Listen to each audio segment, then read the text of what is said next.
বাইরে থেকে দেখে বোঝা যায় না, ছাইয়ের ভিতরেও গনগনে আগুন থাকতে পারে।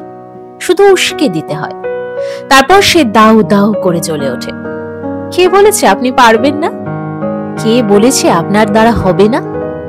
আপনাকে বলছি, যখন বিপদে পড়বেন, কঠিন পরিস্থিতির মধ্যে পড়বেন, চরম অসহায় অবস্থার মধ্যে পড়বেন, কিছুতেই মনোবল ভাঙবেন না। এই মনোবলটার নাম ঈশ্বর, যা আপনার মধ্যে আত্মগোপন করে থাকে। তাকে জাগাতে হয়। কখনোই নিজের ওপর থেকে বিশ্বাসটুকু হারাবেন না। একবার যদি মন থেকে স্থির করে ফেলেন আপনি হারতে পারেন না, এই পৃথিবীর কোনো শক্তি নেই যে আপনাকে হারায়। জীবনের কঠিন সত্য কি জানেন? আপনার এত শুভাকাঙ্ক্ষী, এত বন্ধু, বিপদের দিনে কেউই থাকবে না। আসলে কেউই থাকে না। জীবন আপনার, লড়াইটাও আপনার।